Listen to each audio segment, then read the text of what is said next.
Był zespół. Dokładnie.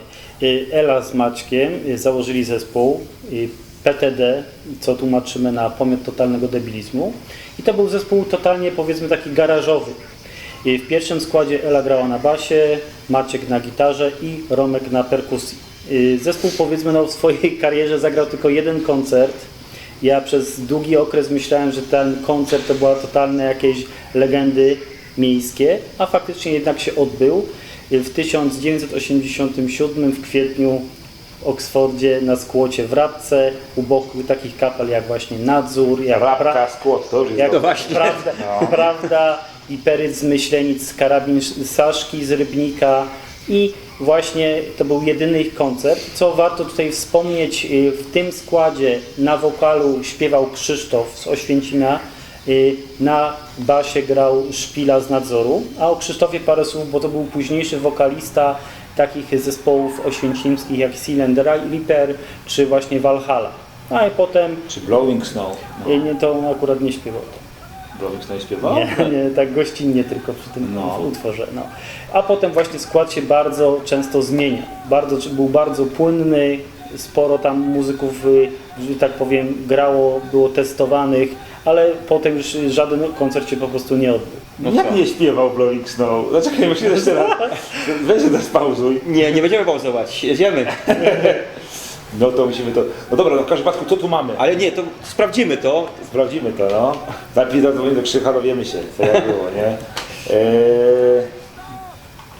Co tutaj mamy?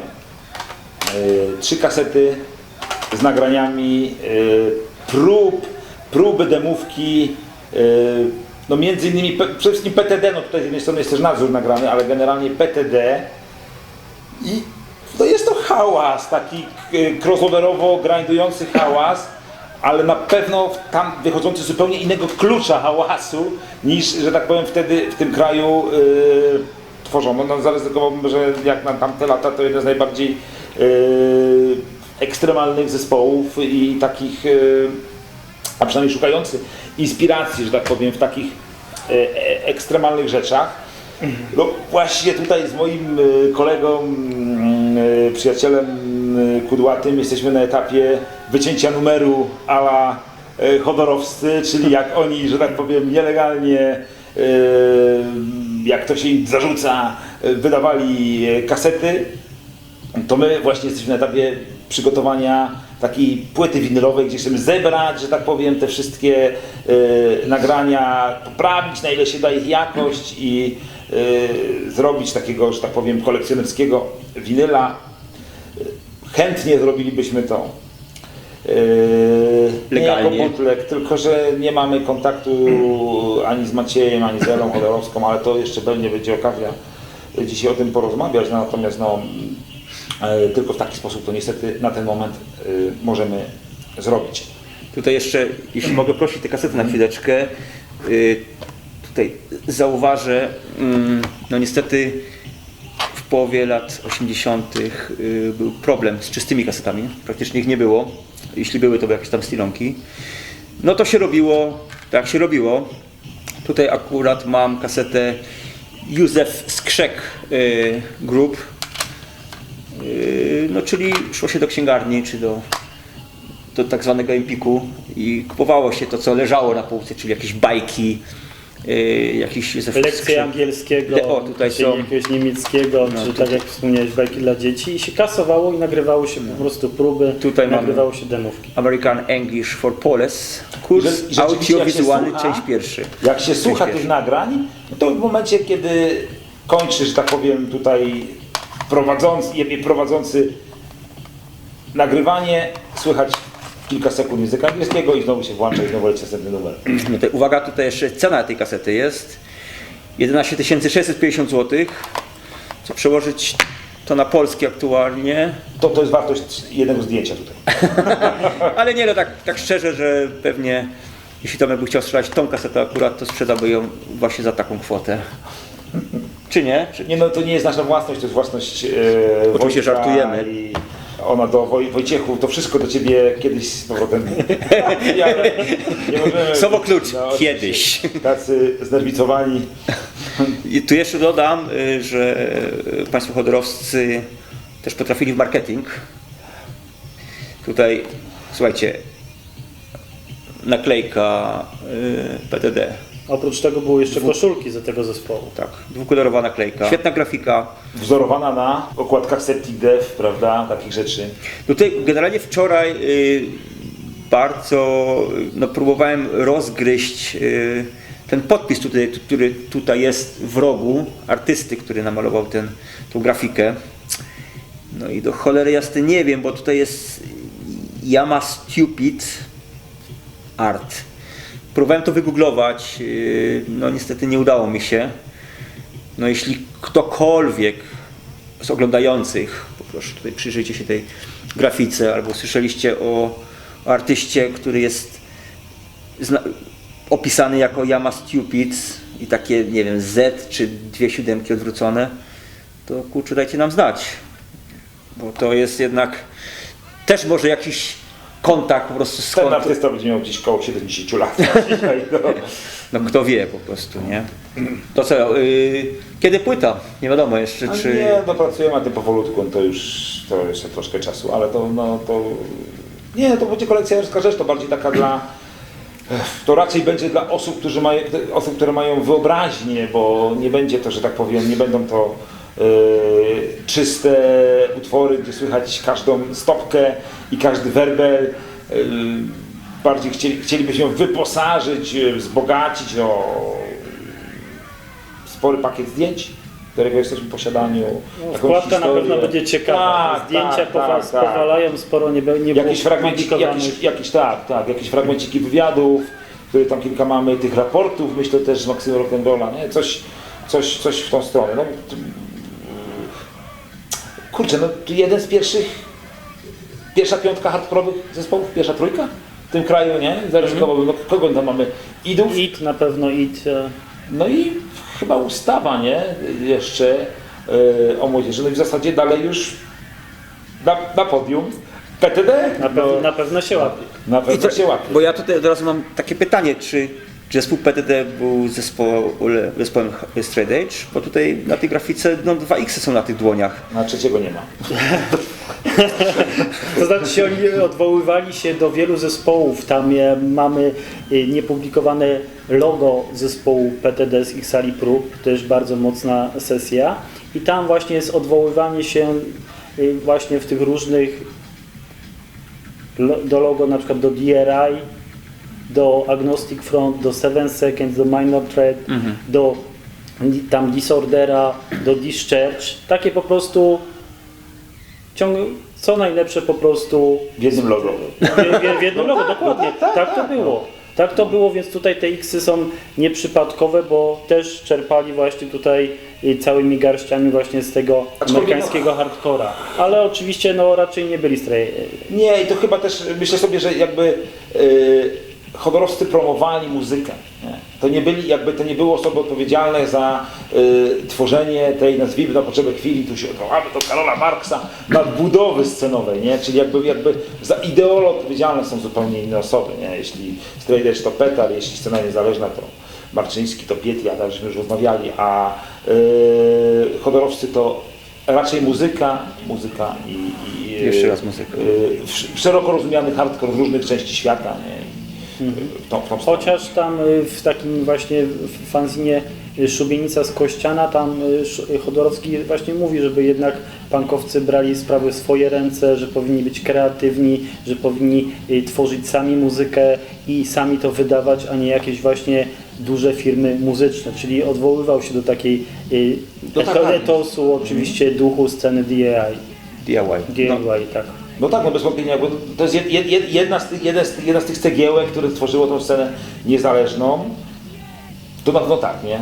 Ale z tymi X-ami to tam... Bo trzeba tutaj jedną taką troszeczkę szpileczkę wbić, bo czytałem opinie, gdzieś tam słyszałem jakieś, że to co robili hodorowscy to było takie bardzo szemrane, jakieś takie bardzo biznesowe, że płyty przychodzą z zachodu i tutaj sprzedają te płyty, którym się nie podobają, a te płyty były bardzo drogie i nie wszyscy to jakby ich szanowali za to, po prostu uznawali ich za biznesmenów, co w połowie lat 80., czy tam na początku lat 80. No punki nie lubiły tego, nie? No i nie wiem, co o tym sądzicie, po prostu jak to... No ja uważam, że taka jest nie do końca sprawiedliwa ta ocena, bo tutaj też taka była opinia, która tam Jakub z The Corps, oni ich po prostu zaprosili, poznali się na koncercie w Łodzi, zaprosili ich do swojego domu, udostępnili im swoją płytotekę, nagrali im mnóstwo rzeczy, przekazywali im nowości, i no, zaprzyjaźnili się i w ogóle no, byli ich takimi mentorami. A to, co już mówiłem wcześniej, ja jeszcze raz to podkreślę, no, dzięki nim płyty z polskim punk rockiem, te, które nieliczne ukazały się w dobie PRL-u, docierały do naprawdę krańcowych miejsc na ziemi, tak jak już wspominałem wcześniej, Japonia, Stany Zjednoczone, Skandynawia. W każdym miejscu globu są po prostu, czy Australia, można dostać kasety przez nich wyprodukowane, albo właśnie polską muzykę, czy tak jak mówiłem, te właśnie raporty w tych zagranicznych, amerykańskich fanzinach, tak? I tam jeszcze raz się do tego odwołam, na każdym wydawnictwie, w każdym raporcie były adresy do kapel, że po prostu, no krótko mówiąc, promowali je. Naprawdę była promocja i naprawdę mnóstwo załogantów zza Wielkiej Wody, czy z Europy, no mogło poznać te polskie kapele. No tak, naprawdę się bardzo do tego przyczynili, tak? Nie, no, gdyby się mieli dorobić, to by handlowali pomidorami i mieli szklarnię w tamtych czasach, albo goździkami, a nie płytami. Fakt jest taki, że wyjechali z tego kraju za chlebem i słuch o nich zaginął. Ale poczekaj, zanim jeszcze wyjechali, bo tu pojawia się kolejna teoria. No ale wiesz, to jeśli pozwolisz, to Tak, ja tak, odpowiem oczywiście. na pytanie, panie redaktorze. Dziękuję bardzo. Nawet nie wiesz, jakie pytanie. Dobra, dobra, przepraszam, Nie, no, na no te to- pierwsze na te pytanie. pierwsze. Cudowny człowiek. Ale dlatego jakby w ogóle to jakby, no, zresztą tak mówię, przykładanie dzisiejszego kątomierza życia do połowy lat 80. jest niemożliwe, nie? Ja w mojej ocenie w ogóle nie w tą stronę. Tutaj Bart, że tak powiem, bardzo pięknie to opowiedział, przedstawił, że jakby z tego, że tak powiem, więcej dobrego wynikało dla tej sceny. Zresztą inaczej, Chodorowcy mieli też wielu kontynuatorów, no może wielu, ale kilkunastu tutaj w Bielsku, taka, nazwijmy to, moda na pisanie do różnych zespołów zachodu, no, wymianę płyt, pojawiła się i kilka osób, które znamy z tych takiego starszego pokolenia, gdzieś tam, że tak powiem, ten proceder uprawiało i żaden z nich niestety nie postawił sobie basenu. Nie tak się stawia basenu, że tak powiem. No, także nie, no bez przesady. No być może rzeczywiście jakieś płyty sprzedawali, być może one rzeczywiście były drogie. Znaczy pewno były drogie, nie? Ale no... My jako wydawcy też wydajemy płyty, które sprzedajemy i które też czasami są drogie. No, jeszcze wracając tutaj, jedna z tych teorii właśnie na temat Chodorowskich i ich wyjazdu na zachód, to właśnie było zbieranie tych kontaktów i jakby budowanie tej przyjaźni, żeby potem dostać zaproszenie i wyjechać na ten zachód. To można taką tezę postawić, być może tak było, nie trudno mi jest powiedzieć jaki był klucz, jaka była droga, że tak powiem, wyjazdu Chodorowskich na zachód. Fakt jest taki, że tak się stało. To właśnie, I fakt jest taki, że nie macie z nimi kontaktu. bo jest, czy chwileczkę, jest rok 89, 88. No gdzieś przełom tych lat Tak. właśnie. Maciek Chodorowski wyjeżdża do Grecji i plan był Kanada lub Australia. Pierwszy przystanek to była Grecja, gdyż jego przyjaciel go odwiedził w tej Grecji w pewnym momencie, nie?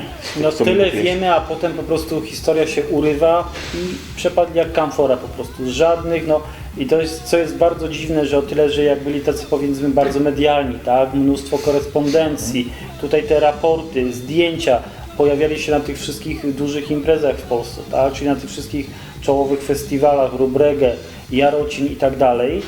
Czy kontaktowali się ze swoimi przyjaciółmi z różnych stron Polski, to się totalnie ucięło, żadnego kontaktu i naprawdę różne legendy, że tutaj się pojawiła w Berlinie gdzieś Ela, tutaj, ale naprawdę od tamtego czasu, pomimo tego, że wiele osób poszukiwało ich, czy próbowało nawiązać kontakt i to w różnoraki sposób, że nawet szukało czy przez portale społecznościowe, Właśnie, czy bo przez przez internet, Discogs, bo nawet tam jakieś była akcja, że sprzedawano właśnie te kasety W Australii, z z tego Polish pamiętam. Hardcore z Tak. Australii, to ja również tam pisałem do tych sprzedawców właśnie z nadzieją, że są właśnie chodorowscy. Niestety ludzie ci odpisali, że to jakaś pomyłka.